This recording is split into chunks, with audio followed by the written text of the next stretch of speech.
More about these Chinese re-education camps and what the rest of the world can do about it. Joining me is Jamie Metzl, a senior fellow at the Atlantic Council and a futurist who specializes in Asia. His latest book on mankind's future is called Hacking Darwin. So I want to get your perspective on this report from Matt Rivers, just bringing us these pictures and this access that, the CNN team managed to get is in itself stunning. It really is. I mean, listening to that story, hearing that letter at the end of Matt's report, it's heartbreaking. And people can see that people in China and the Chinese government can see the Uyghurs and other Muslims as a threat. But that's just really unfortunate because these are suffering people and they are being brutally oppressed by the Chinese government. They're being put in these camps, whether they're called detention camps or concentration camps.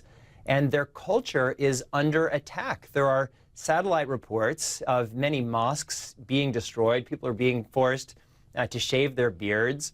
This is really serious, and there's a tremendous amount of suffering that is coming from these just really terrible and immoral policies of the Chinese government. And how many people do you think we're dealing with here who are affected? Well, the reports vary, but most people think it's somewhere between 1 and 2 million people are in these camps. And a camp is a camp. I mean, Matt's report showed that you don't have barbed wire and these big watchtowers. I mean, people are being held in very unfortunate situations. Many people are being tortured, and the world really needs to speak up about this. Okay, so this is where this report comes in, but also then the question of why. Why does Beijing see these people and so many of these people as threats? Why are they cracking down on religious ethnic minorities? Well, that is relatively clear, even though it's unfortunate. China claims to be a multi-ethnic state, but there are these minority groups, particularly the Uyghurs, the Tibetans, and others, who are under brutal attack because China knows China, in effect, is a contiguous colonial state.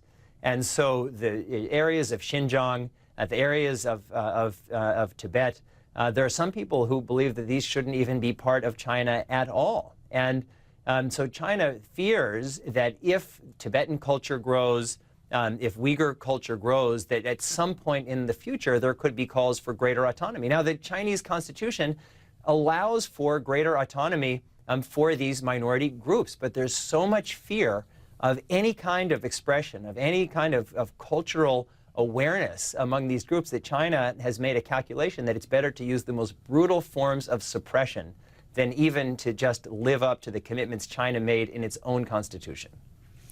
Let's talk about the commitments of the global community, of global institutions, in particular also the U.S. Is America willing to turn a blind eye to the plight of the Uyghurs to get trade talks done, for example?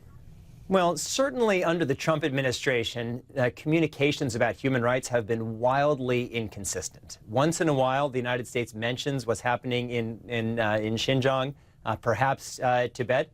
But then there was a debate in the U.S. government, and there was a decision not to fully raise these issues in the context of the trade talks. And it's very difficult for President Trump to say we're really concerned about these concentration camps in China when North Korea has absolutely horrible, brutal concentration camps.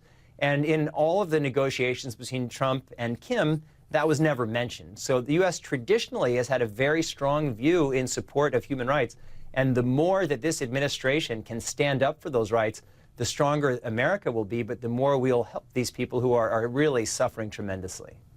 I don't know if we can talk. I mean, is there a sense of pressure on Xi Jinping internally for the reason, perhaps for this clampdown, but also externally? We're seeing these pressures in terms of the trade deal and coming from the White House.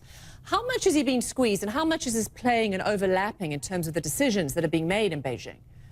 Well, Xi Jinping has already made a calculus that using brutal suppression is a better strategy than a strategy of engagement with the Uyghurs.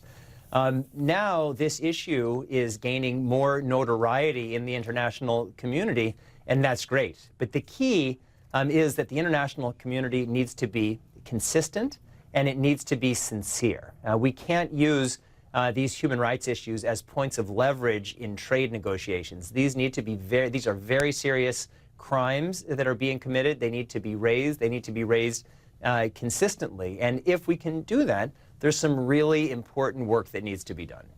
Jamie Metzl, always good to speak to you. Thanks so much for joining us here on CNN. Appreciate it. Thank you, Robin.